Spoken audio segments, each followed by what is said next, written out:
Gentlemen, friends and guests, welcome to the session for designing good finance, the panel discussion for game-changing financial models for good. It's really interesting to see how you would like to react with this subject, because a lot of people may also say that money cannot make us happy.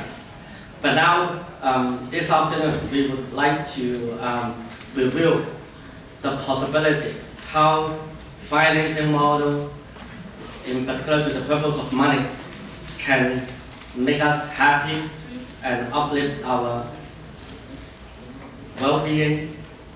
And this is also exactly what the theme of our Social Enterprise Summit, Design for Happiness.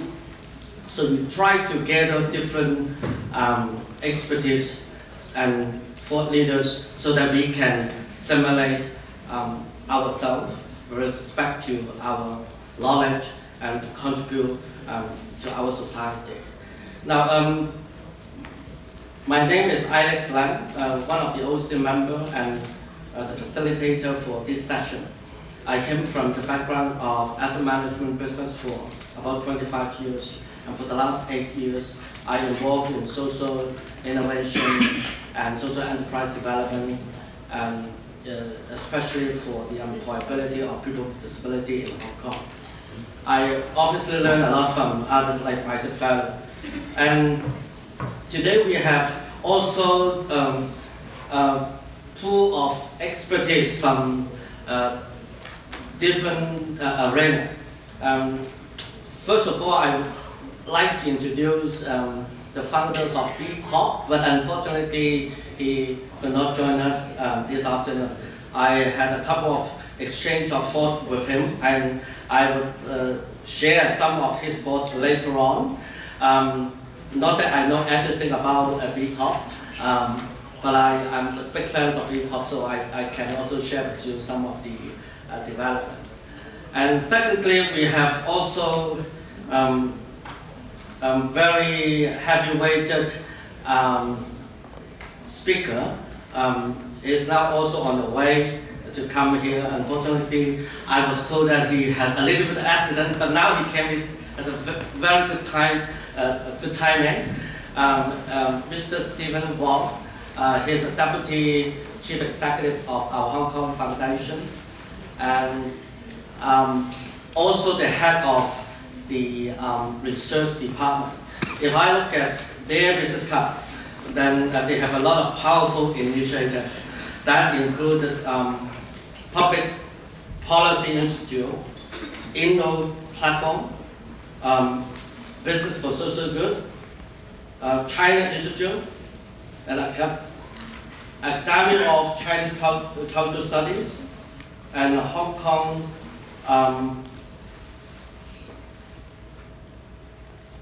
Chronicles Institute. So, and actually he also brought along his decades of experience in financial market, financial innovation to Hong Kong community. He also sits on different board and committees in the Hong Kong government. Now, what we'd like to set up the platform today for the next 1 hour or so. We would like to share with you different models of financial innovation and different methodology for guiding capital as a force of social good. Now, I would like to set the platform in this way. First of all, I will give you the overview from United Nations perspective, and then we can share how the global capital market that is now in align with the objectives of ESG. And then we can also see a number of pioneers. They are bringing in different technology, including blockchain, financial microfinancing model, for the rural area. So this would be the subject area for some of our speakers today. Now I like to share with you the overview from United Nations perspective.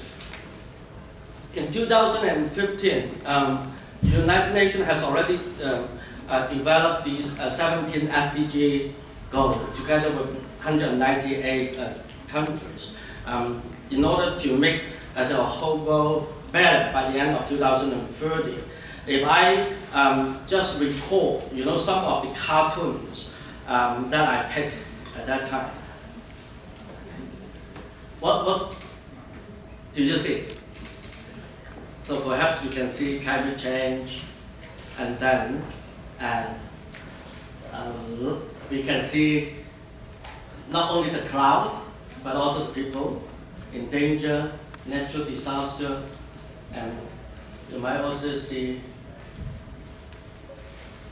the shark is here, and the land is crying, and basically some are happy for the emission of carbon dioxide. So with all this situation, obviously we can well imagine our environmental protection, social aspect, and also the governance aspect for capital market has put into limelight. But what we can also recall the situation, we have still a lot of countries facing the natural disaster from climate changes, and a lot of land misuse and deforestation substantially.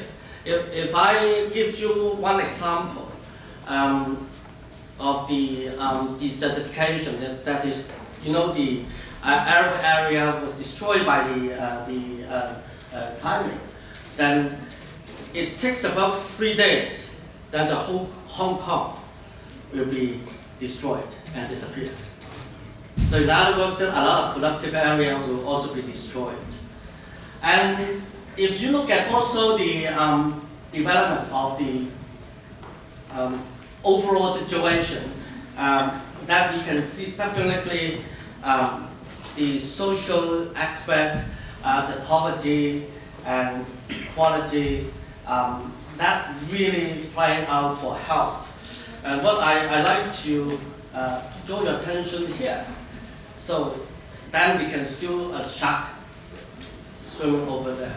If I look at it carefully, how they cry out for help, but at the end, if they face also the desperate situation, and here you can see the shark. This is a lone shark, and we have seen a lot of people who try to rescue all these victims.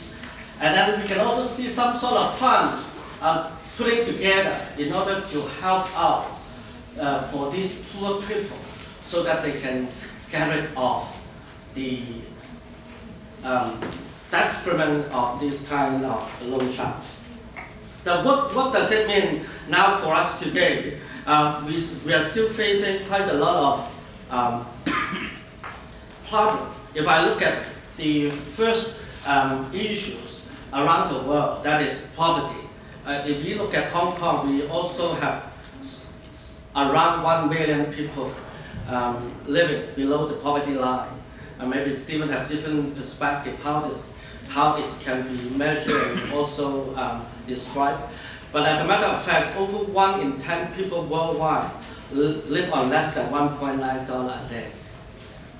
So when we think about this problem from social enterprise, social innovation perspective, this is exactly we can gather different wisdom in order to master this opportunity and solve the social problem collectively. And now I have also some report about the digital financial services which provide the low-income household with the access to affordable and convenient financial services that definitely help to support the economic growth in different community. And if I just try to summarize the challenges and the solution, a lot of people, they got sick, accidents. Not everyone, like people in Hong Kong, we can go to the clinic timely. But then if they don't have cash, they don't have money, then they can't really recover properly. Digital financial service help families save money to cover shocks and protect assets against risk. So the other challenge is over 100 million adults globally still receive government transfer. Now, I don't want to comment about our practice in Hong Kong, but in this kind of cash transfer, transferring cash is costly and vulnerable to theft and fraud. And by the merit of digital financial service, then everything can be done efficiently. And some of the speakers may also touch on it later on, how it can help people who can have financial inclusion. Now, another angle would be the financial literacy for the underbanked community. About 39% of the poorest 40% of the household lack a bank account. And digital financial service expand the access of this service to low-cost financial service to the people, around 1.6 billion people around the world. If I just quickly summarize the report from UNDP last year with respect to 17 SDG, the first one, no poverty. They have done it successfully in Kenya. The mobile money uplifted around 1 million people for their livelihood. And in terms of zero hunger, in Indonesia, government make use of the card-based vouchers. And in Hong Kong, we have time voucher, and they use card-based voucher for 1.4 million recipients.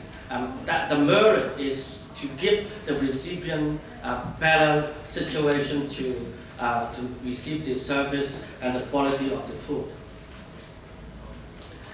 And in terms of health and well-being, digital payment reduced the time taken to make payment to critical health workers from over a month to 1 week. Then for quality education in the past, household headed by women increased education spending by 20% when they are given to the digital saving account. And another country, 1/3 of the low-income women who were previously rejected for loans were considered credit worthy using alternative data. So to simply the mindset change of these borrowers.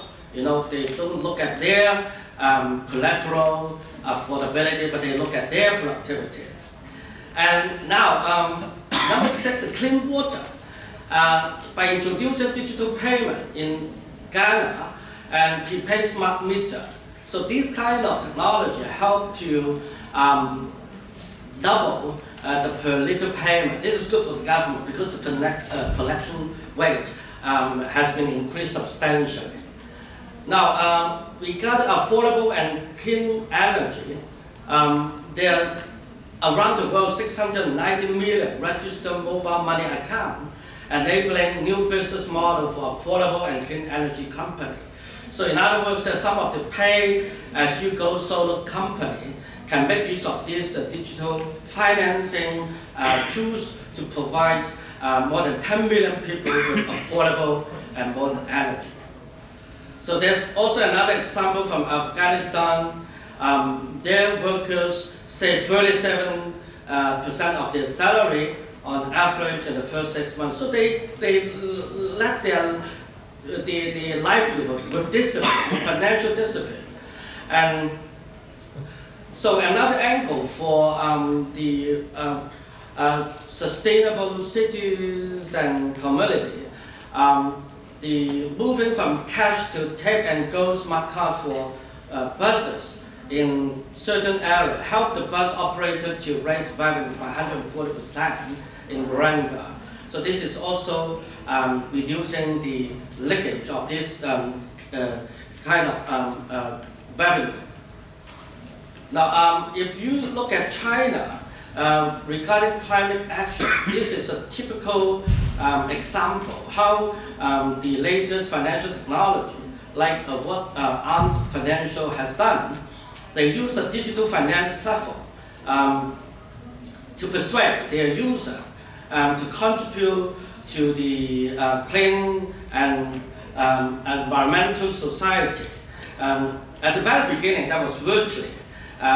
They can gain a lot of coins and marks and red package, but finally they turn all this idea into the real practice and encourage the service provider to support environmental protection, reduce carbon emission, and even the anti-desertification program in Inner Mongolia.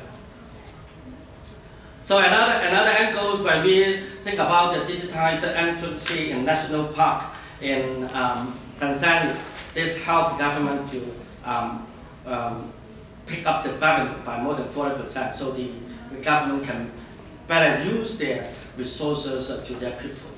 Now, I just quickly give you a snapshot about the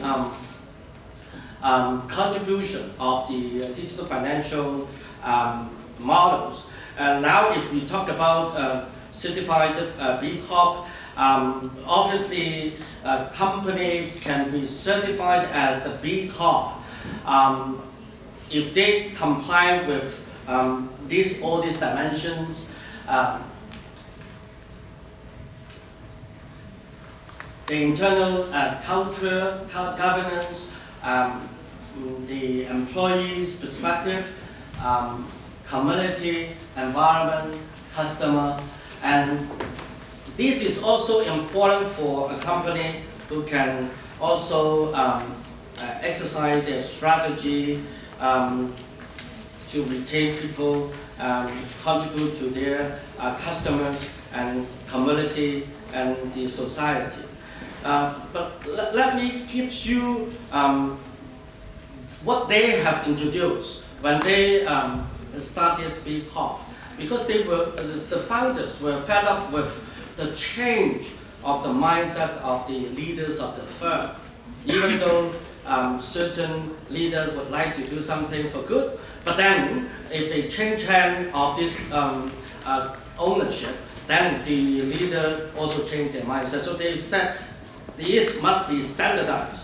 The purpose of the company need to be safeguarded by this kind of certified company. So let's look at the, let me try to see if I know how to, yeah, okay. So have a look on the B Corp development.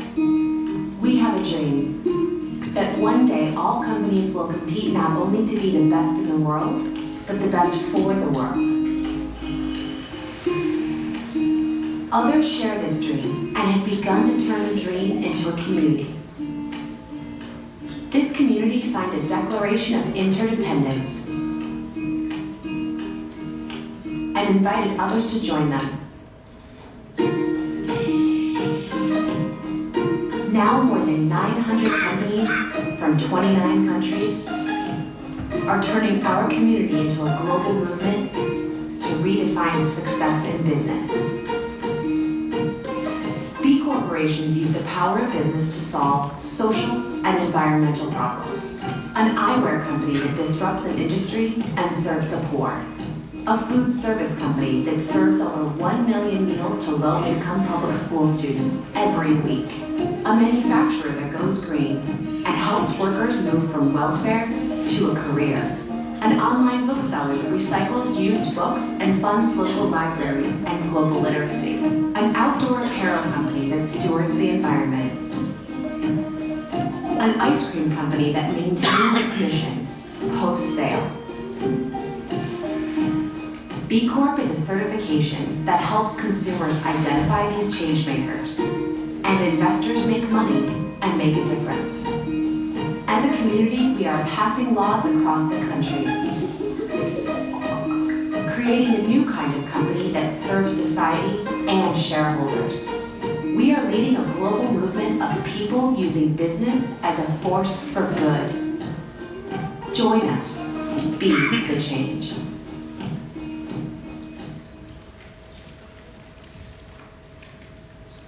Let me emphasize on the B Corp for financial institutions. And you can see now this is a Visa card. Actually, B Corp can be extended to banks, financial institutions, and even this kind of credit card. And then actually in this part of the world, that we do not see many B Corp banks. But there's one in Taiwan. What they operate is exactly the framework that I mentioned earlier with respect to the workers, community, environment, governance, and they would like to build the new force of good with respect to the overall financial community.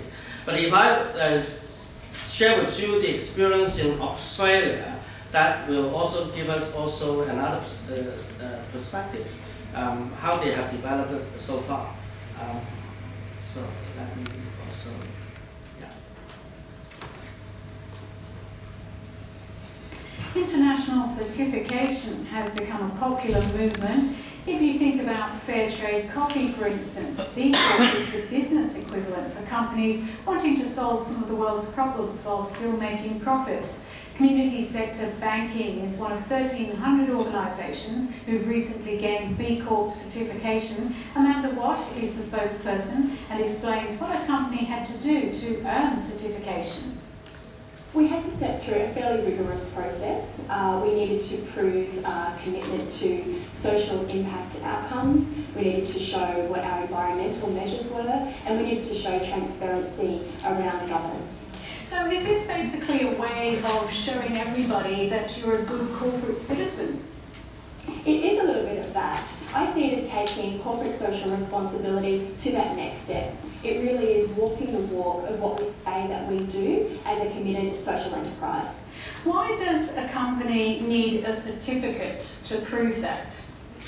I think it's a great way to identify organisations in Australia and also around the world who are actually voluntarily committing to do great things beyond just profit. Do you know how many companies in Australia are certified? Just ticked over 62 in Australia, but more so there's 800 in the pipeline. So it's really showing a growing movement in Australia as well. And getting a B Corp certificate, who does it benefit ultimately? Ultimately, I think it benefits a lot of people that we do business with. So it benefits community sector banking. It benefits our customers by knowing that they are doing business with somebody who's certified as a B Corp. And it also benefits our shareholders, of which are not-for-profit organisations, as well as Bendigo Bank. Will this eventually have a kind of sway with investors? For example, if a company has a certificate as opposed to one that doesn't, does that obviously make investors veer towards one of those? Absolutely. I think it absolutely will. Investors and consumers alike are looking for something different, and organisations who are committed to outcomes beyond profit. What impact do you see this having on the not-for-profit sector? Yes, it's an interesting question. I think the not-for-profit sector are in a really big period of change at the moment. It's a difficult period for them, and they're seeking new ways to identify themselves as doing really fantastic work and creating a really positive impact for our communities. Amanda Watts, thank you so much for coming in. Thanks, Jane. So let me add with the remark that this B Corp Bank has done a lot of good work, in particular to avoiding the loan sharks, as you see earlier, to destroy, the entrepreneurial spirit of the micro enterprise, and They even provide training to financial training, education, and also microfinancing model to support the entrepreneurship of individual startup. So with that, I will stop here, and I would like to ask our speaker, Stephen, to share your view about the overall game-changing model, financial model so far, as you have experienced so much in your career in financial market and now in really policy and also social innovation arena in respect to all these financial innovation, social finance, even green finance, and also the policy related to all these different instruments, as Hong Kong is one of the prominent financial institutions. So without further ado, let us also give him a big hand. You can see he's suffering. But then he would also like to share. Thanks, Stephen. Thank you. Okay. I always believed in. My first career is in investment bank. I worked in New York for 3 years as my first career, and then I moved to London for 5 years. I came back to Hong Kong in 2005, continued to do banking. Since then, I shifted my career, and I always thought that I'm in a career of social innovations. But obviously, it's a question of how to combine my previous experience in finance with social innovation. So in the past couple of years, every year I talk about this. But the good news is, I think, that even though it's the same topic, but I do think that there are a lot of advancement in terms of how financial market is responding and is reacting to the social movement that we are talking about here. Particularly in our Hong Kong Foundation, we have done a number of these studies. I wanted to go through my logic so that you share with my concerns.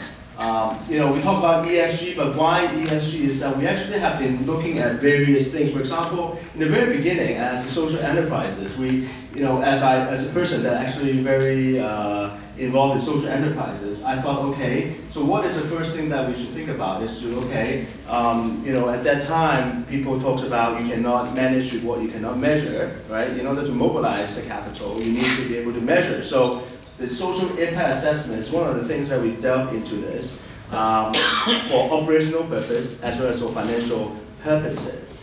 And then we think about, people talk about social enterprises, talk about impact investment, but frankly, these are relatively small part of the financial market. So I was thinking that in order to make this a bit more mainstream, in order to fulfill what we always promises ourselves as social enterprises, is not just about social enterprises, is that in the future, our success model is that if all companies call themselves social enterprises, then we succeed.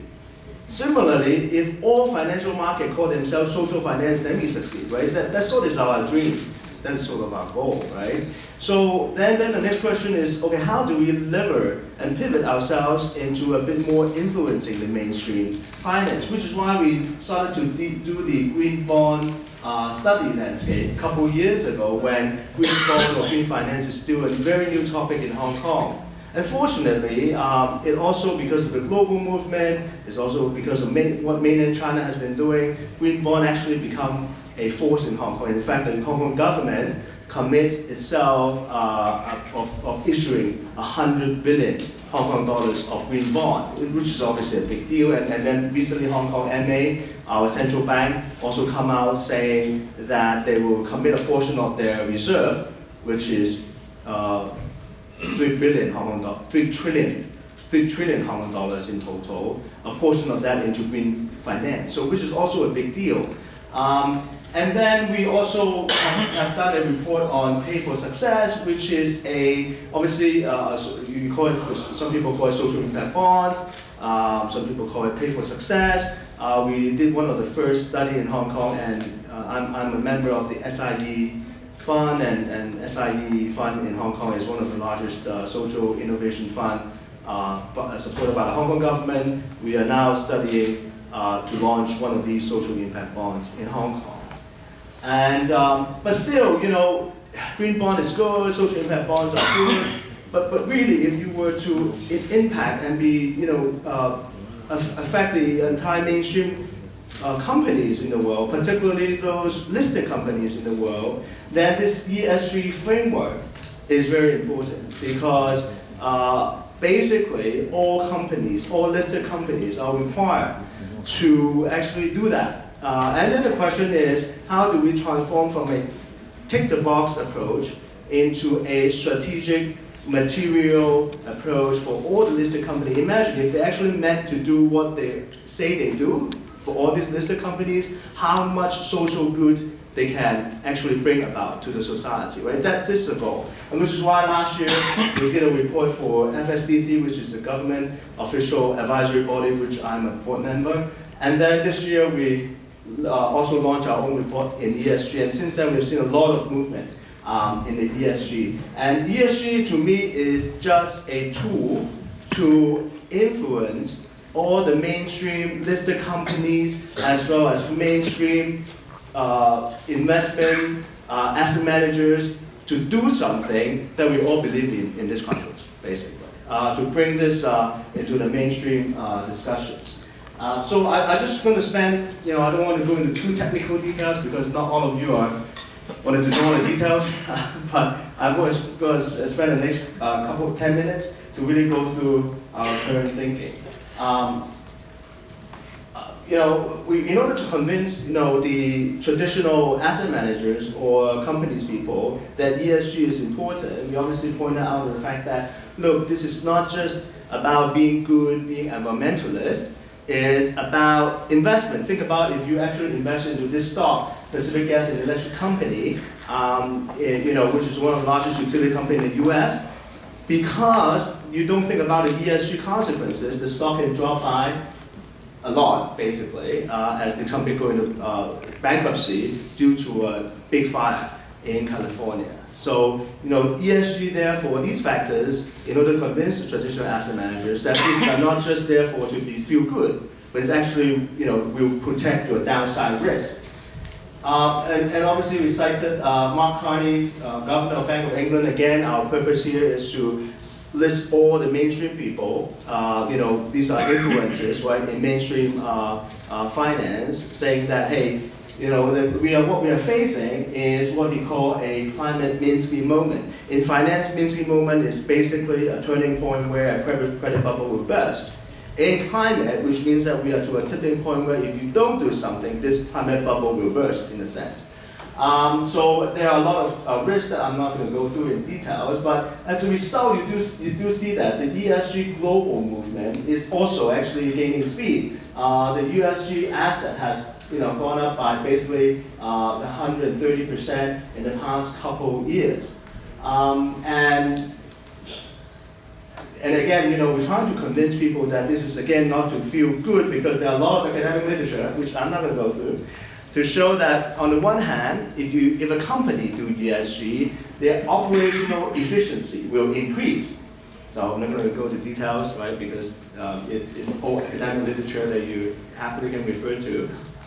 And second, not just if you actually can operate a company better, if you invest, potentially the result, the risk, reward can be better, meaning that you potentially have a little bit of high return with lower volatility, that sort of argument. So a lot of ESG studies has gone into convincing both the operators, companies, as well as the investors that those are, if you do ESG better, that actually is better for you. So, obviously you can, get the best of both worlds.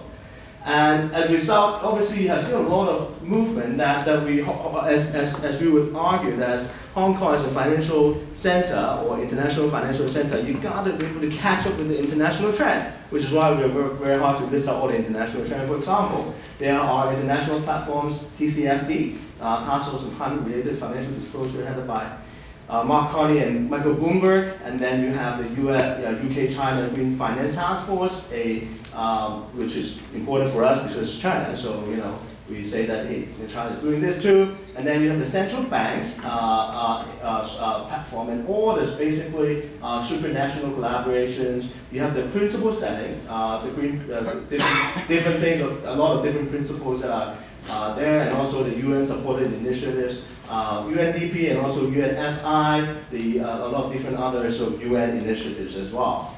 And then on the reporting side, there are a lot of reporting initiatives, the PRI, and also other corporate reporting standards also aligning themselves to the ESG framework. So it's not just us saying this, it was just one few people saying this. All these people are saying it, and obviously you have big names, right? That BlackRock has basically the largest managers that come out. Larry Fink is the CEO, and he basically is very supportive of ESG. And then you have the Japanese government pension fund that basically become, that ask all of their ESG, all of the investment to be integrated with ESG principles. And then you have one of the largest private equity TPG that have actually a $2 billion global impact fund, and other sort of impact fund and investor alliance network as well. So these are obviously international movement. This year you have the sustainability linked loan principle last year, and this year you have seen a rise in sustainability-linked loans. In 2018, 2019, this is a huge thing, I think, to watch for, which we're going to spend some more time studying as well, and see whether Hong Kong can actually spend more time doing this. And then we say, hey, TCFD is a complicated concept, basically looking at the future of climate change and the potential to your investment. Think about in Hong Kong, right? We love real estate investment. If you actually invest it into a stock, I'm not going to mention which one, with a lot of, basically malls, right? The REITs basically have all the malls. But what happened 20 years from now if you have a climate change and the sea level rise, if your mall, let's say it's in Stanley, right, just right next to the seaside, then what happened to that mall if the sea level rise? And let's say because of the climate change, you have more typhoons, or actually the strength of the typhoon, or the rain is going to be more. So what happened to those more that is on the slopes? Because when we actually build all those slopes, they are calculated or calibrated not against the future climate change, the rain that rains forward. You're going to have more than landslide in the future in Hong Kong. So what happened to you? So the task force, the TCFD requires a bit more forward-looking as to, okay, what does that mean to your business if you encounter climate change in the future? And a lot of people are working on that, including, for example, this TD Asset Management, which is obviously mainstream asset management. They calculate this concept of climate value at risk.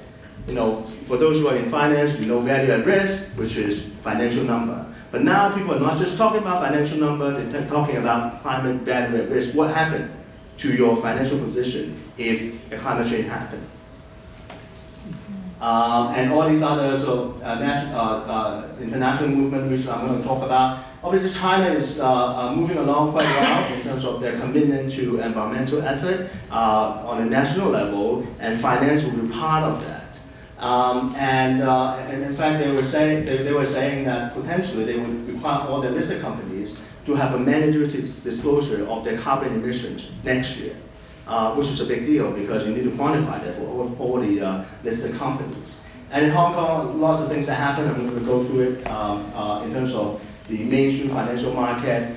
We think that this is very encouraging. A lot more can be done, but it's good directions. And Hong Kong, but again, we are starting from a low base. From all the global ESG investment, we just only have 0.06%, very low base. The good news is that we have a lot more upside, meaning that if we actually do the right thing, potentially we're going to see a bigger potential because we started with a very low base. Again, there are things that can be done on the company side, disclosure, Hong Kong Stock Exchange. And then on the asset managers disclosure, which again I'm not going to go through because this is not about disclosure for this session.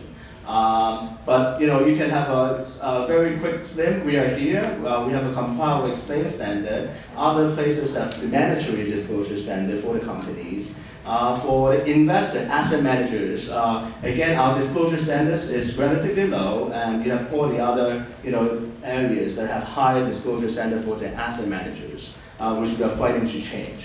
Obviously, as I said, we are not fighting to change to ask people to disclose more, but we actually ask them to focus a bit more so that when they actually think about their company going forward, ESG is no longer just a tick the box CSR exercise to do, but we are saying that because of the potential downside risk, potential upside opportunity, you got to strategically on the board level to think through these issues, to incorporate that into your company strategies as a listed company. So that's something that is, I think, hopefully become a more main trend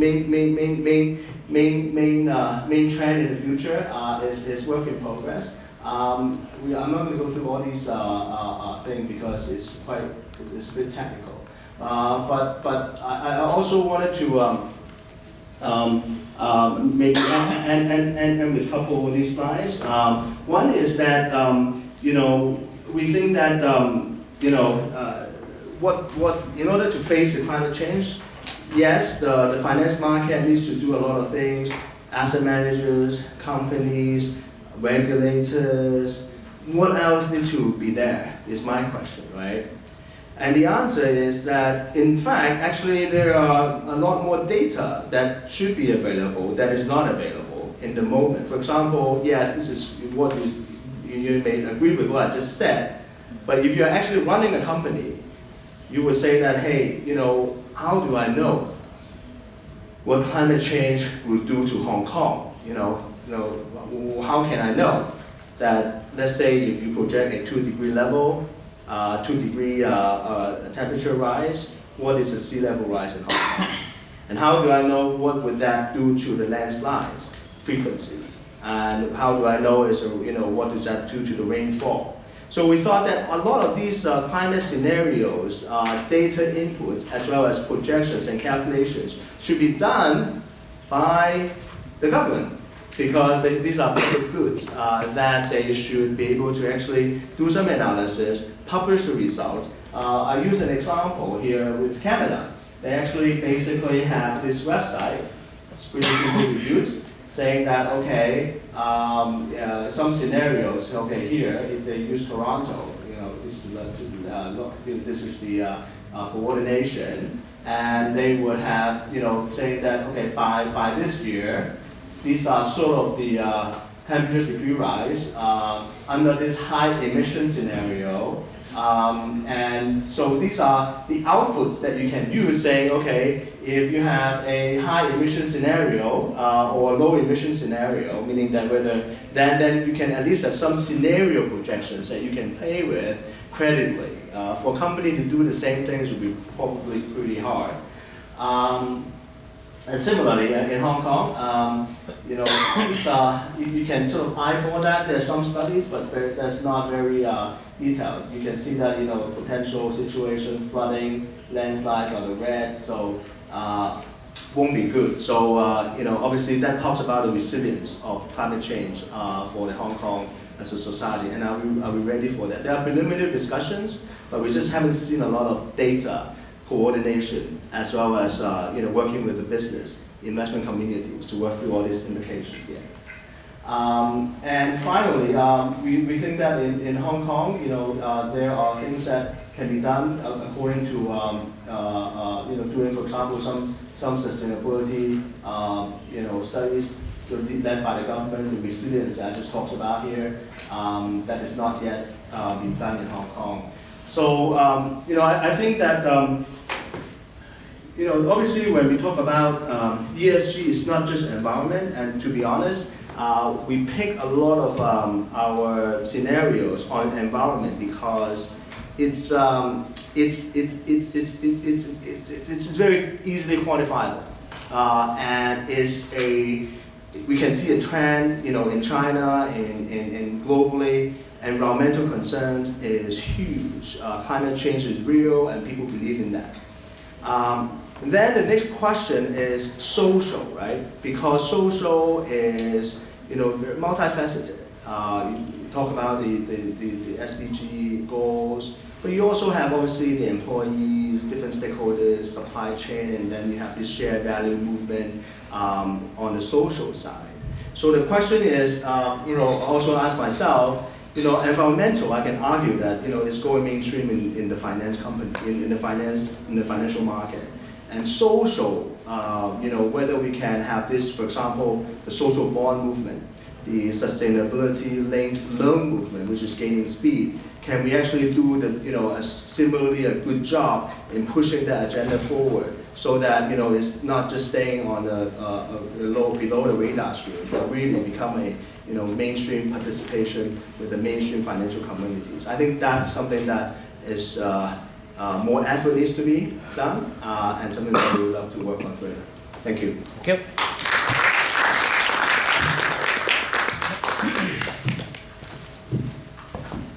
So obviously, Stephen has already shared with us the trend of bringing in resources from corporate leaders' perspective, vis-a-vis the listed company in the capital market, and also the orientation of asset manager to guide their investment into the finance for good. I think this is exactly echoed with United Nations.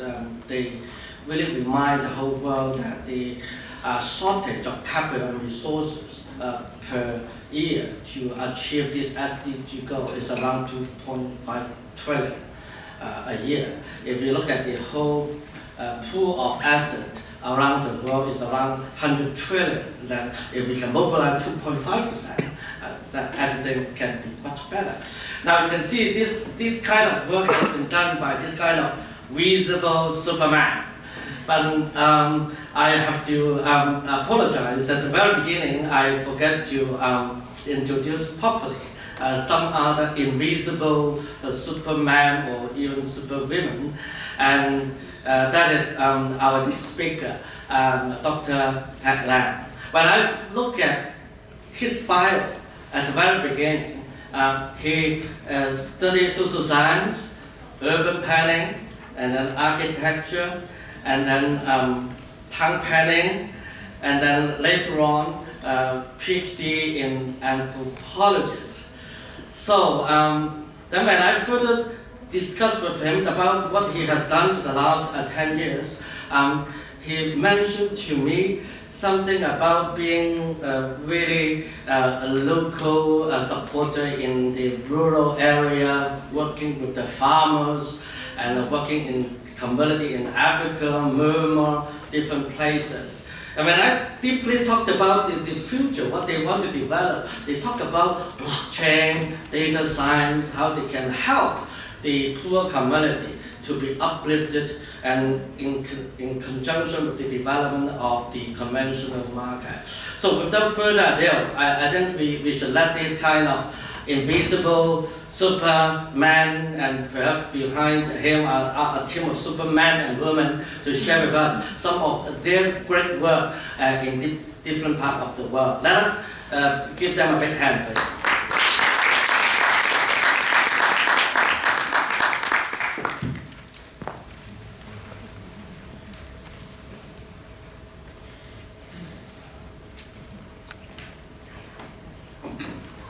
Hello everybody, let me introduce again.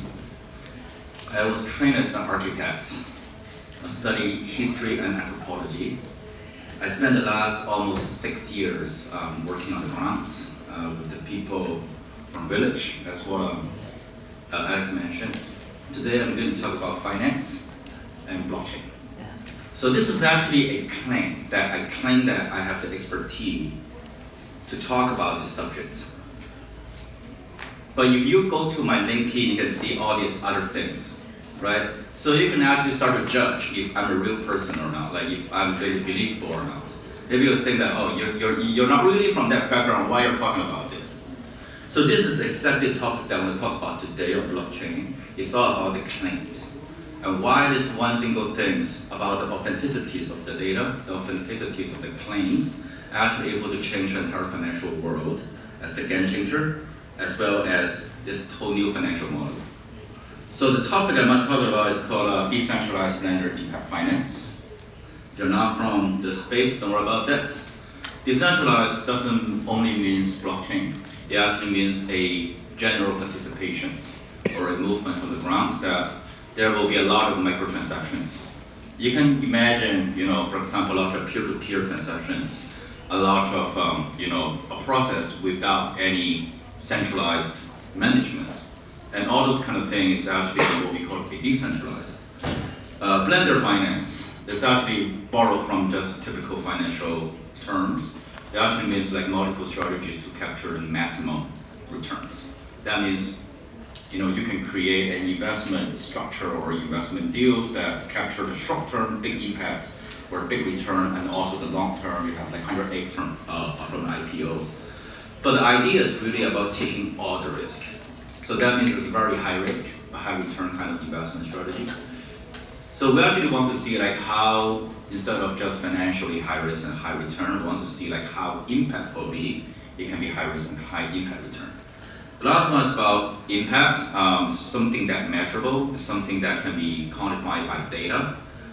It can be data in terms of numbers, but it can be also data in terms of pictures, like qualitative and quantitative. And I actually write down a word called fungibilities, because at the end of the day, those data is actually tradable. It's becoming a credit, a currencies that people can start to trade. And I'm actually going to explain why, when all these technologies coming in, is eventually make that possible. This is actually from Bangladesh. It's actually a visit of mine like a few months ago to understand how microfinance in Grameen Bank is, like how the model is like in Bangladesh. So it's actually all women. And it's actually quite, kind of impactful, not social impact, but actually really impactful for my mindset about like the realities of the world. There are 1.7 billion adults are in bank. There are actually more people what we call underbanks. They are actually qualified to have bank accounts, but they do not have the access to that. There are 56% of people from those bank people actually are ladies. And a lot of people, as what Alice mentioned, are actually suffering from what we call modern slavery because of the debt bondage, that is the loan shark. I think a lot of the shrimps that you're eating every day from the wet markets are actually from slavery farms in South Asia. I think the majority of them is actually from there. So the issue is that how finance can actually becoming the game-changing models that we can solve this kind of problem. But the problems to solve this kind of problems is not really about money.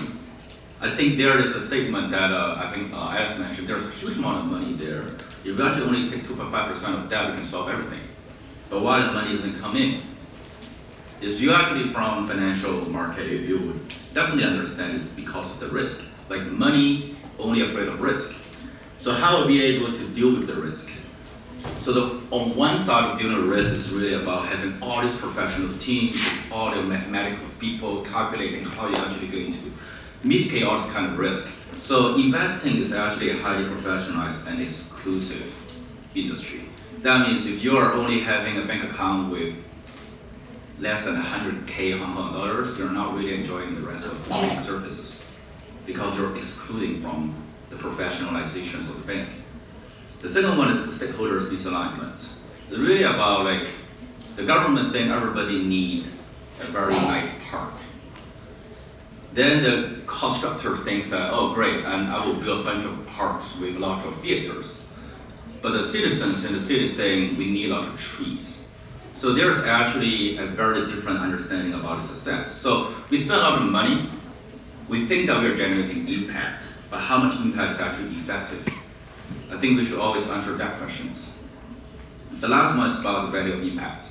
We always say that we want to do things for good, right? So basically, we do this XYZ because of what hurts.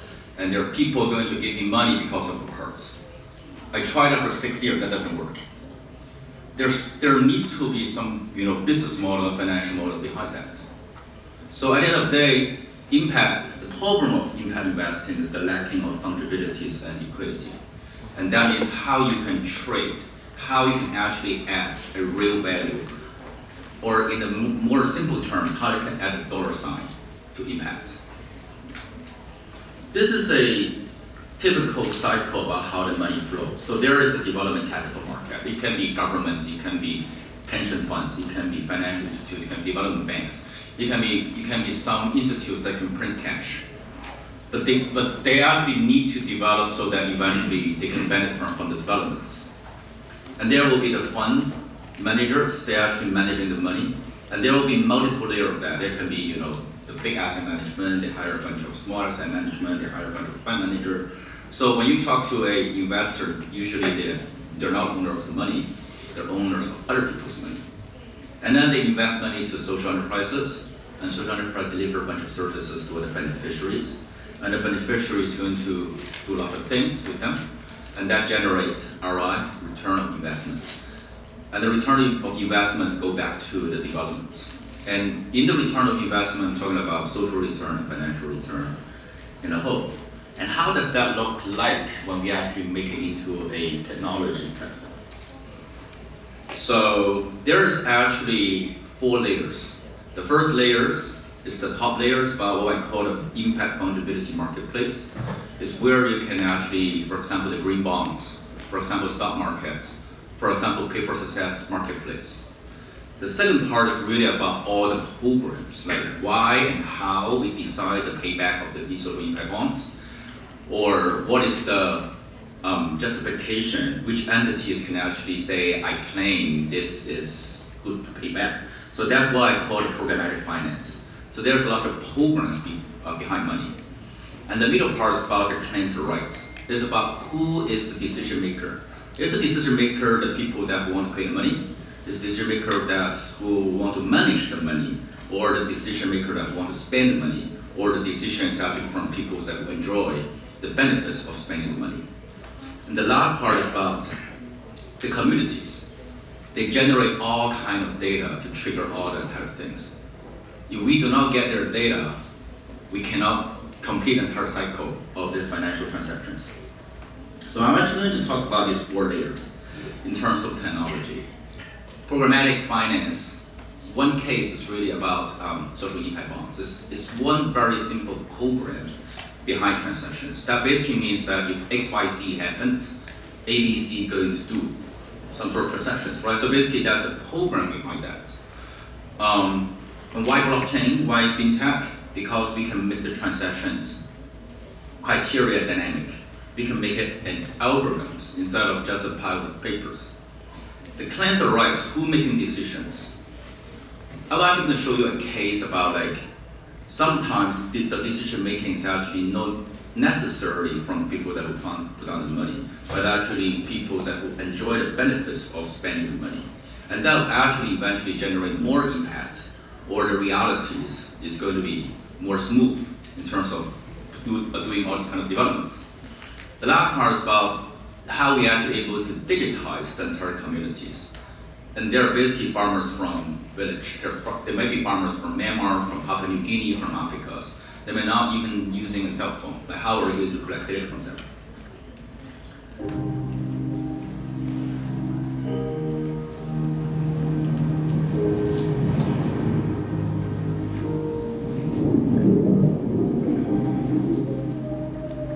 Never before have we had such a unique opportunity to make a positive impact on the world.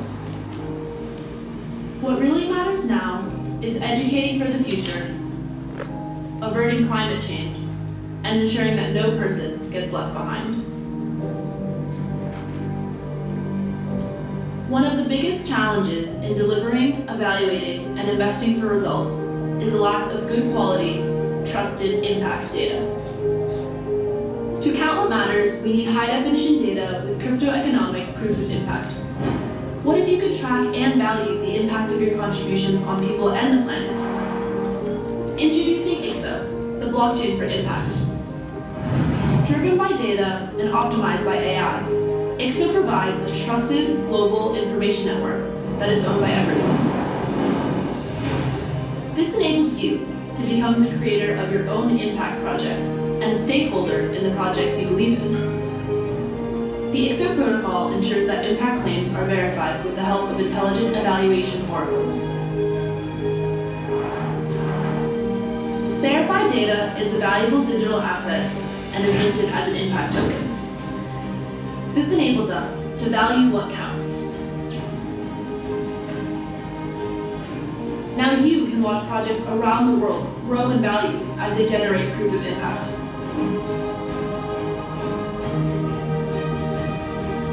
In the time you took to watch this video, ICSO could have verified exponential impacts across the world, enabling people like Nahal to have a future. If this is the impact we can have in 90 seconds, imagine what we can do together to achieve the global goals to end poverty, protect the planet, and ensure prosperity for everyone by 2030. So I'm one of the three council members of this foundation in Switzerland. We actually spent or collaboratively working the last 3-4 years actually designing the claim mechanism for impact measurements.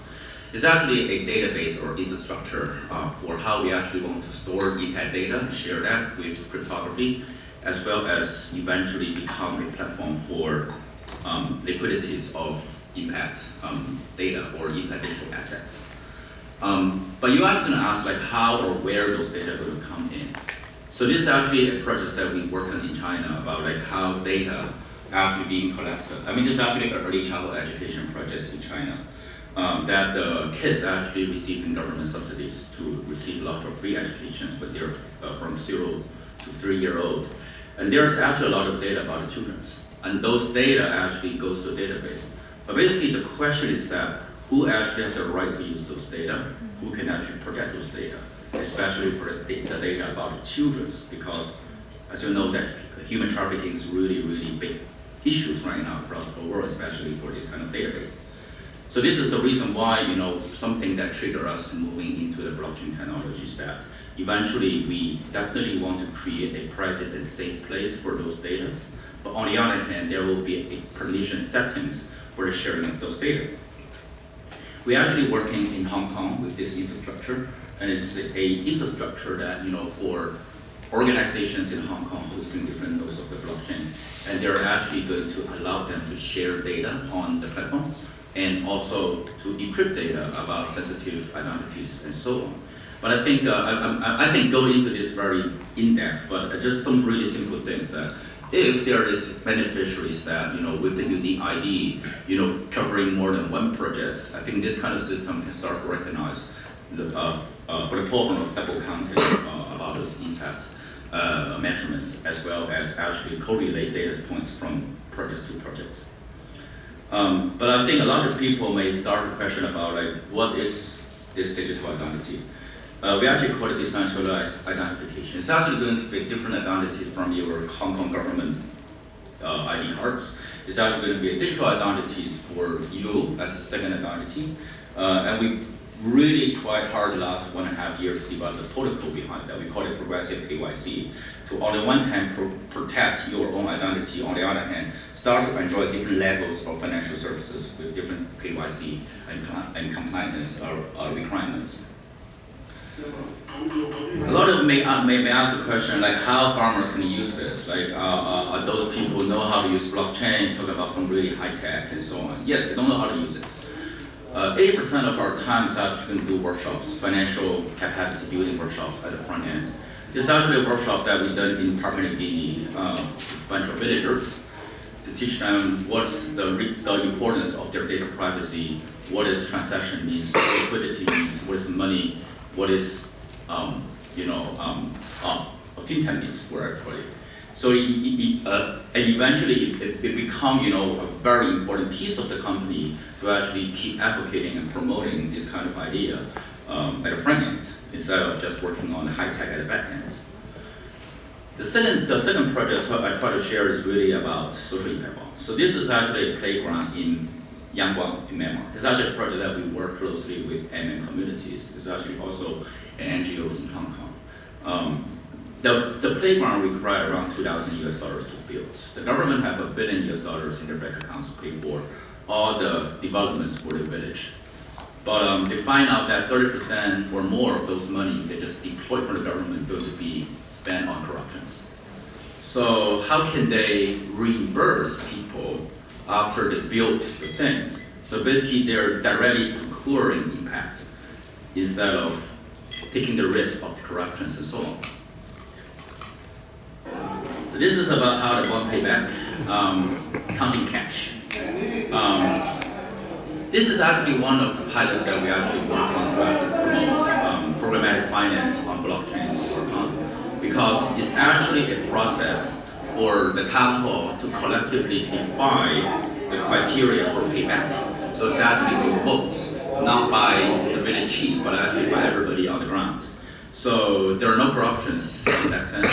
And on the other hand, the entire process is actually on an immutable database. So we actually get to know like who actually received the money, who paid the money, and so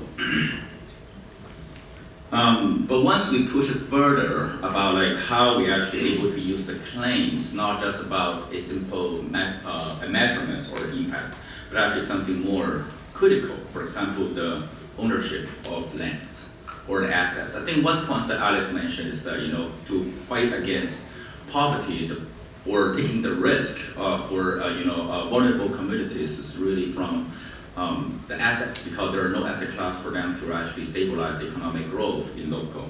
So there's actually a pilot that we work on in Papua New Guinea is about how farmers are actually able to use blockchain to claim ownership of lands or any kind of assets that they have, for example, the futures of coffee productions. And eventually those kind of data becomes the collaterals for their microfinance. And this is actually a program that we actually try to work on next 6 months. It's really about like how the database become a claim database about all the assets, and eventually there will be a valuation coming up.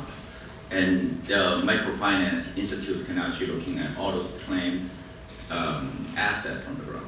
And maybe some of you guys may ask me about the question for compliance. Is this recognized by the government and so on? The answer is no. I've been working on a lot of this kind of village, informal village. I can share you a lot of cases that the village jurisdiction or the village compliance sometimes, or the tribal compliance is actually more important than the government ones. Because, for example, in Papua New Guinea, there are literally no laws to comply to. So it's literally an ethnographic or anthropological study about how the village actually handle their asset claims for the last 500 years and how we can build it on blockchain. Coming back to Hong Kong, community currency. I'm not sure if you know about this. It's a kind of community paper bills that already circulate in Hong Kong for the last almost 10 years. And there are a lot of districts, there are around 7 districts in Hong Kong, they all have their own currencies. I think this particular one is from Wanzai. So it's actually count by time, so this is 10 minutes. And for different region, they have a slightly different units of value. This is actually the case that we built to actually see how we actually able to digitalize community currencies on the ground. But the idea is really not about building more efficiency, because it takes us a lot of time to train people how to do the transactions. So it's not about saving time. And then you're going to ask questions, then why we're still doing this, right? The answer is this. On the one hand, we actually want to build this infrastructure that's overarching different districts. So there will be not just a local district transaction, but also inter-district transactions as an exchange. So eventually the Wan Chai district and Huaizhong district, they can actually exchange their currency. So they actually need to build on a universal platform. But each of them still want to have their own privacy. So this is one reason why an infrastructure upgrade is needed. And on the other hand, it's really about like how eventually this kind of micro transactions in communities can also link to the real financial space. We're actually working on the research proposals, working with Burning Trust to actually add microfinance on top of this. So you can imagine there's actually a reserve bond pool of money, of real money, backing up the community currency on the ground. We're actually working with our partners in Kenya. They're actually having a lot of algorithms to actually govern the values behind the assets in the reserve and the total values of assets in the communities. So in the Kenya case, they're actually able to generate 16x of impact by having, say, $100 in the reserve to generate $400 of community currency circulating in the communities, and the transaction for each dollar is going to be 4 times a year. So literally $100 generating 1,600 impacts. In that sense, we are actually able to also create programmatic or algorithms inside that incentivize trust, to incentivize internal transactions. It's basically it's like one of the biggest cooperatives between the grassroots communities to mutually helping and support each other. This is actually my last slide about this, like what is our companies actually doing, right? Or our company is actually a impact finance service. We actually decide technologies, develop technologies. We also, work with asset management to actually create new typologies of impact finance vehicles and models. As I mentioned, there will be impact investment, there will be microfinance, there can be social impact bonds and all these kind of things. But eventually, I think the idea or the goal is really try to see there will be actually a marketplace for impacts. Thank you very much. Please stay back, and I invite Steve to stay over there. Okay. So I know, keep your questions. I think some of you may like to ask something about the tokens, cryptocurrency, but keep it on your own. And I might also like to actually with Ted about the experience when I was in a Swiss bank, that I also assigned a synonym, like a James Bond to our Swiss bank account. But then today I also learned from other participants that I should not stick to my original question. So I just want to quickly jump to perhaps a lot of participants concerned about the future of Hong Kong. Now, obviously, Stephen, you can well imagine I will ask you about the financial center, and Ted, you should also address a little bit of how we should also focus on the new technology to support the poor community. But let me open my questions with a few numbers first. When I compare the government budget, the revenue, and also the budget last year, and when I just look at simply all those who are the taxpayer and the number of revenue of the individual taxpayer, and also the total amount of the government expenditure, so the impact ratio, $1 taxpayer enjoy around $10 of government budget. So in other words, we pay tax, you pay tax, right? And then the corp pay profit tax. And so when I simply look at the individual's taxpayer, $1 enjoy around $10 of the government budget. So I'm not challenging your memory of the numbers, but I'm just trying to say, now obviously we can well imagine the economy of Hong Kong will be very much negatively impacted by the current social unrest. If the reputation of Hong Kong as a financial center is diminished, if the government budget become less, for overall Hong Kong, and the poor community will be impacted substantially.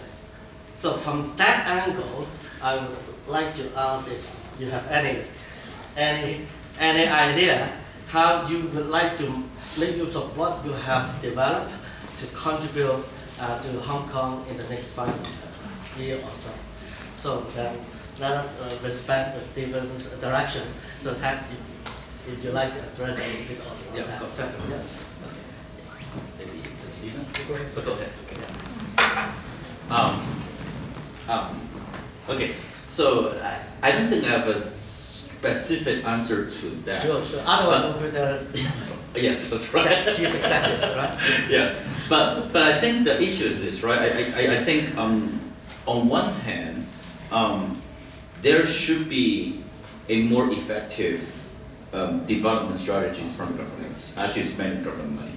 So I think on the we should definitely understand like right now what is the impact ratio, like $1, how much impact that we generate right now, and how we actually going to improve that. And what I really think is actually lacking right now for us to really understand that ratio is really data. I think the issue is that on the ground, it's really difficult for real data to actually come in any kind of calculations, analysis, like for this kind of thing. It's because of a few reasons, right? Number one, it's very expensive. Like I know there's already a bunch of professors actually doing a lot of research. For example, I'm not sure you heard about randomized control trial. I think the Nobel Prize actually used that methodology to understand like what is the root cause of poverty, right? But you should also know that is a really expensive methodology for this kind of real data. But on the other hand, there will be definitely a confrontational relationship between the people that who want to provide the data for people that who want to take those data. And even though the intermediary data agency collect those data and then they do all this kind of analysis, the public going to challenge that, is this real? Can you show me everything that I'm going to believe that? So, I think from our perspective, we're actually talking about technology. Technology is all about data, or otherwise just garbage in, garbage out. We definitely want to understand what is the cost of data and what is the authenticity of data and what is the trust relationship between data providers and data recipients. So I think this situation in Hong Kong, I want to say it's getting more and more difficult to actually understand the reality. That what is actually happening on the ground? What is the real idea from the ground? What is this group of people versus that group of people, what they actually think? What is the real social problem? How we can able to quantify that? So I think, I think that's something really fundamental, that if we able to spend maybe the next 2, 3, 5 years to just work on the trust, the transparencies, the accountabilities on the digital side of it, I think data science, AI, all these kind of things start to make sense. Or otherwise, all this kind of technology is just useless. Can you elaborate a little bit more about what you have done for time voucher currency, commodity currency, with respect to data science, how this could be aligned to provide better environment for the poor? Okay, so it's actually a very simple concept, right? So basically, if you create a WeChat, the type of data that you receive is actually behavior data. And you never lie about your behavior. You just do it, right? But the problem for Facebook a few months ago or almost a year ago is that the behavior data is being very sensitive. Like that's basically my privacy. Like why I want to tell you I like to buy this kind of bags or not, but not that kind of bags, right? So this becoming a privacy issue. So and that's actually a really good question, because the reason why we try to really promote time voucher and blockchain is really not about fintech. It's more about like how you're actually able to protect your data. So on the technology, there's something that we call zero knowledge proof. I'm actually getting a little bit technology. It's actually what we call zero knowledge proof. It's really about a technology or a cryptography technologies that we actually can know, say, there is this person that he really like that kind of bag. And there is 1 million of those people, and 35% of those people belong to the same group. But we never know the real identity of these people, but we still trust the database because, on the database, basically it proves that it's a real person or it's actually validated by the real person. So I think that is actually the permission setting that we can do in the database to actually create a trusted system. On the one hand, that is always accountable, is always believable, but on the other hand, always can hide identity. And what is actually very important, especially for the time voucher, is because if you are actually from the grassroots community, something that you want to hide may not be just about your privacy. So, for example, if somebody has family violence, he don't want that data to actually publish on the system, but they want to just publish, say, I need a social worker to visit me ASAP. As simple as that. So, but the social worker needs to know if this request is a real request. But the social worker does not need to know they have family violence or this or that, like or something like that, right? So basically, that becoming a mechanism to actually protect the grassroots community inside of the data set. Yeah. Thanks, Sam. Let's stop here. Then, Stephen, you'd like to add your light on the question earlier? Well, generally, I think that Hong Kong needs social innovations, which is why we have this conference. I think all along when I think of social innovations, I think of it as a broad sense of business not as usual for the government, for the business communities, and for the communities at large. For the government, Ted and you mentioned about obviously there are a lot of policy innovations or evidence-based policies using, for example, the randomized trial methodologies. And in each of the areas that we love to talk, if we have time, on land, housing, health, education, and that sort of things, there are lots of comments on what we think the government should do. But generally, I think the social innovations sort of involve this sense of paradigm shift, meaning that we need to we need to think of it business not as usual. And for the business sectors, we talked about it today, particularly from the shareholder maximization to stakeholder maximization to ESG being integrated to your entire calculation, business calculation, and for the investor, how do they sort of do the capital allocation? Needs to incorporate bigger framework. I think all these means that every one of us, every one of the sector needs to have a different mindset as to how to approach the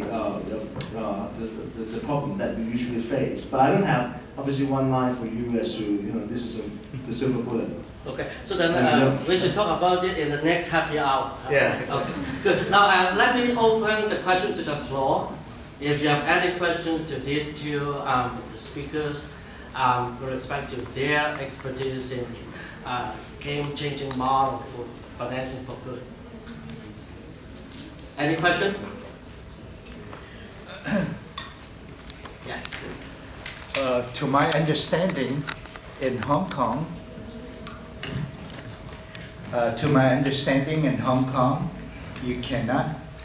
you have only two types of company. One is limited, one is sole proprietorship. And there was no company, you cannot form a company that is a cooperative. Can you confirm me that? Because I'm not from Hong Kong. Yes, you can do cooperative. Yes, you can do cooperative, yes. A cooperative like in Europe? Yeah, like Europe, that's right. There's actually a lot of those. What do you call it? You just call it cooperative. You can register as a cooperative. Cooperative, like a multiple shareholders. Right, yeah. Oh, you can, okay. Thank you. Any question?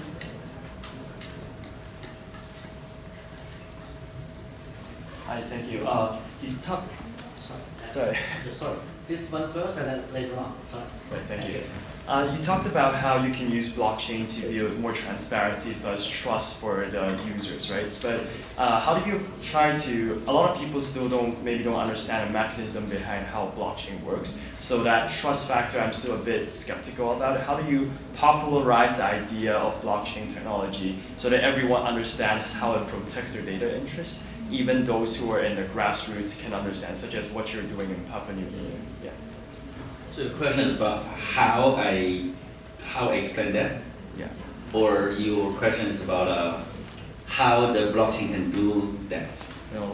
Is there any plans for you to further educate the people about how this really works so that you can build the trust there? Because one of the essential factors that you're using blockchain is that you want to let people know that you can trust what you're doing with their data, right? But if they don't even know how the mechanism works, then that trust can be very strong. So education is very essential part of it. Do you have any plans for your company to further. Yes.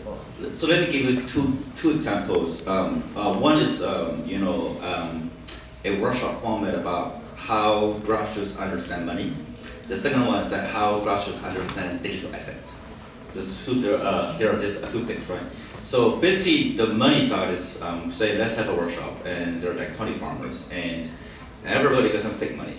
I will basically tell everybody this is some paper fake money. And you have your land, you have your coffee beans, you have your rice, you have this, right? And let's take 20 minutes to trade so that everybody can start to play around that as a monopoly, right?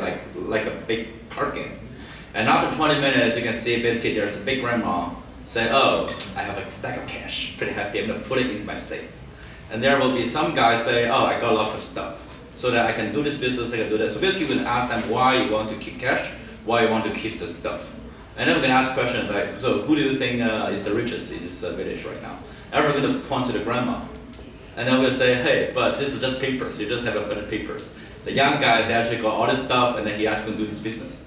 So basically, this is actually one type of workshop that we start to let them understand what liquidity means, especially for communities, like how they're actually able to keep circulating kind of value so that they can start to understand like how they can collaborate, right? So that's one thing. The second thing is about digital assets, like who owns the data. I think it's actually quite unaware even for urban people about who owns the data. Like if you log into Google or whatever, there is going to be a password that you owned, and you lost the password, then you go get another interface to recall your password. So fundamentally, Google actually had everybody's passwords. So they can actually get into your database and see everything that you have, right? So basically, that's one way of doing that. So I think in the blockchain one, there is always a key that we basically tell them this is the key of your safe. If you lost the key, it's basically there's no way that you can find it anymore. So basically, the data storage of personal assets in blockchain is actually quite different from internet technology. So there will be a bunch of workshops on that as well, to basically telling you that once you actually have this kind of key, how you actually use it. Once you lost your key, that means you basically lost everything in your safe. So I think there will be a workshop like that. Like so, basically, the key you can borrow to your friends. You can borrow. You can sell it to other people. So basically, that key is become valuables because the key actually owns a bunch of things. That means like I own that piece of land. If you lost the key, that means some other people are going to own that piece of land. So basically, I think there will be like a workshop like that as well. But I think we are actually very surprised that how grassroots understand technologies. I think a lot of them actually use smartphones. Like we always imagine in a very remote tribes in Africa, people never touch technology, but that's not true. They're actually using a 2,000 Hong Kong dollars Huawei phone in Africa, right? And sometimes it's secondhand. It's basically like the secondhand phone from Shenzhen shipped to Africa. They are actually using, but they dress like the tribe way, but they're using a phone. Okay, for the benefit of time, it's okay? Yeah, sure. Okay, then next question. Hi, I'm Brian from New York. I'm not sure how well my question ties into this topic of the panel, but I'm interested to know how panelists think about crowdfunding as a way of financing social change and financing work and incubate sort of startups that are actually helping society. Because we could see a lot of people like myself. I probably like to contribute to causes like these, but there may not necessarily be platforms for me to put my money in these projects. So what sort of solutions could there be, or potentially that are already in the market to help this sort of problem? I think there are already crowdfunding platforms. I think there are already crowdfunding platforms for social projects already, right? So I haven't keep track of that, but clearly, crowdfunding will be one of the important way of creating social value. But I think that is already some platforms out there, but I need to look at looking at that for a while. Okay, I think when we start to reach to individuals as the financial providers, not a fund, not institutes, from our perspective, it's actually a problem of quality design. Because it's actually a C2C market instead of a B2B market, right? And it's very different to design the experience, the user experience of a product of crowdfunding platform or app or whatever, right? When the user is actually an institute or when the user is actually a people. So the question is threefold, I think. Number one is, how are we able to gamify it? Because people want to play games. They want to game for something, right? I think the case for ants forestry, the money something, right? It's actually a game. But people start to contribute carbon credits to that and eventually become the crowdfunding platform, all this kind of thing, right? But it's really about like if the game's fun, then I'll just kind of time playing that. I think that's the one way. The second way is really about the compliance. If we actually want to do the crowdfunding platform, I think as simple as crowdfunding, it's not that difficult to fulfill the compliance. But once the crowdfunding actually having some programs behind that, for example, paper to sense. Can we do the crowdfunding plus paper to sense? That will actually going to require a lot of compliance issue.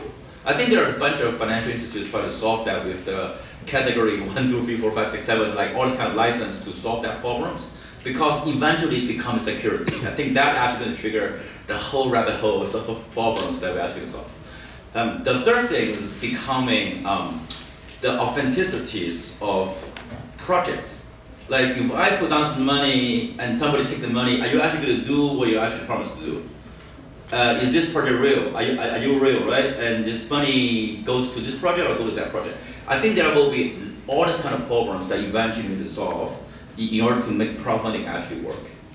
I concur with the speaker said, but only one remark I would like to make. Crowdfunding definitely is very powerful. Definitely can be extremely useful for creating social good. But the area related to crowdfunding, the boundary related to crowdfunding and crowdfunding for investment, and as what Tab mentioned earlier, that is definitely the governance and the compliance issue.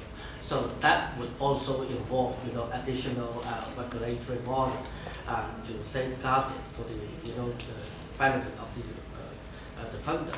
But in terms of giving out the grant at state trust, some organization can create social value, and they have no worry about the wrongdoing, and that definitely it will be extremely powerful to channel resources to social value creation.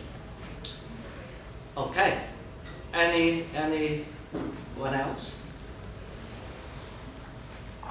Okay, so now because this is the last session, I must say now it's about time to close. But definitely we still have buffer to share a bit more. So let's and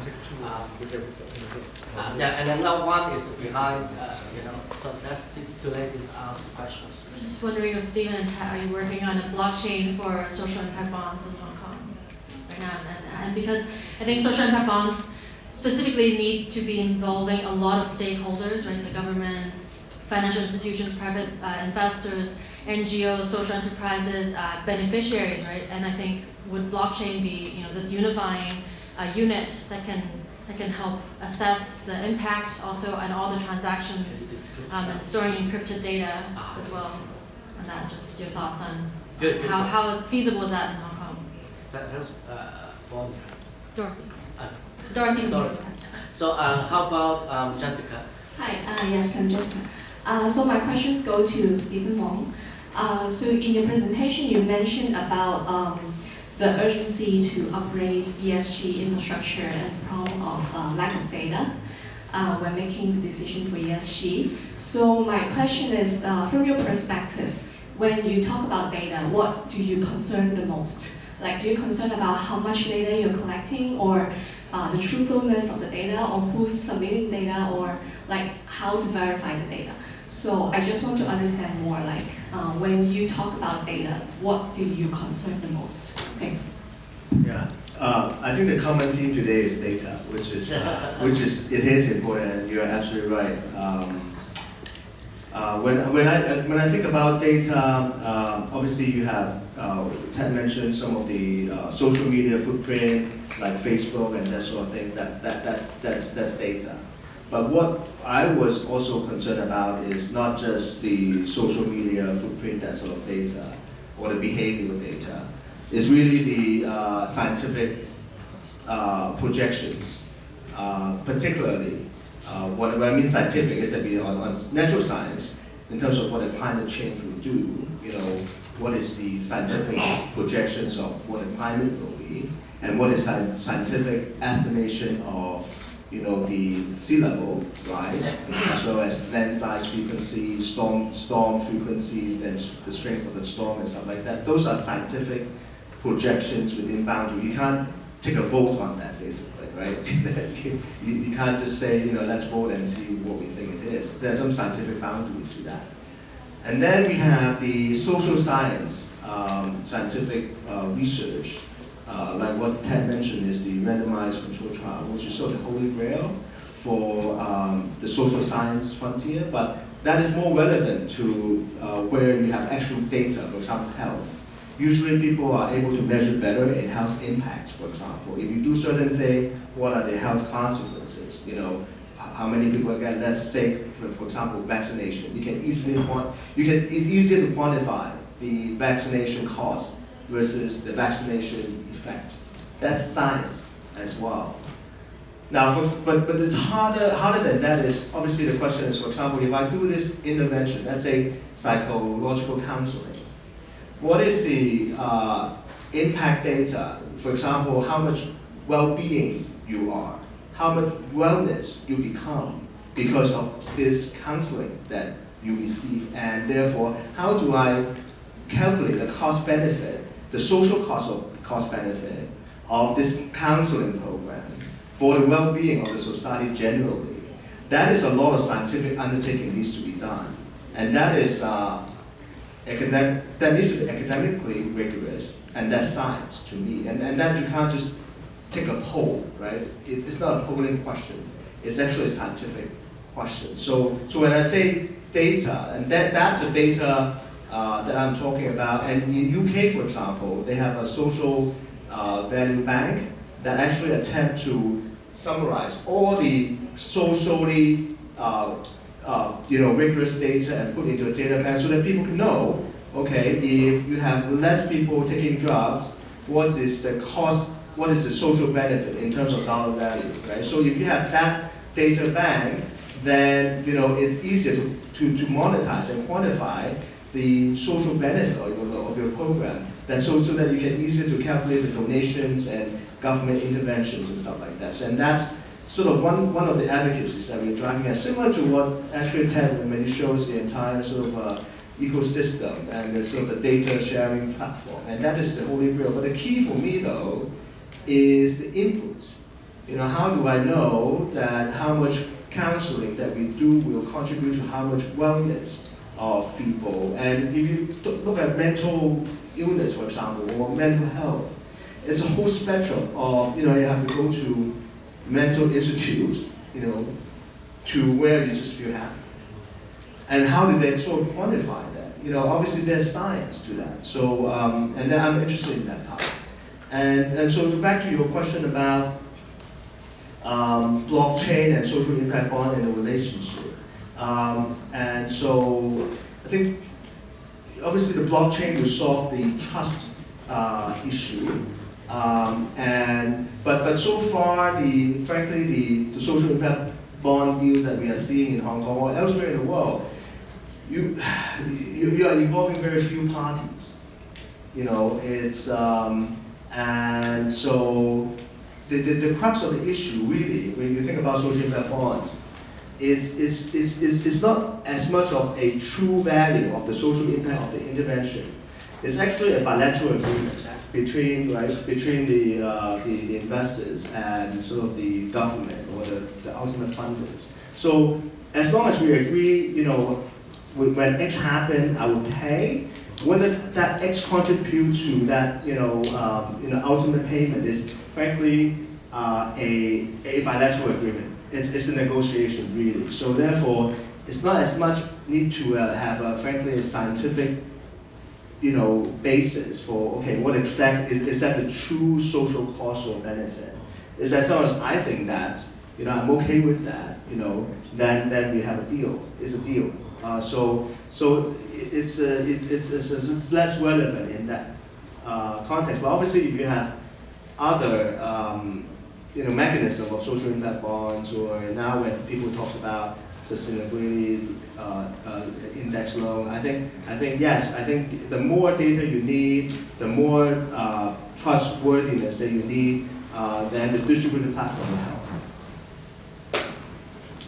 Yes, the answer is no.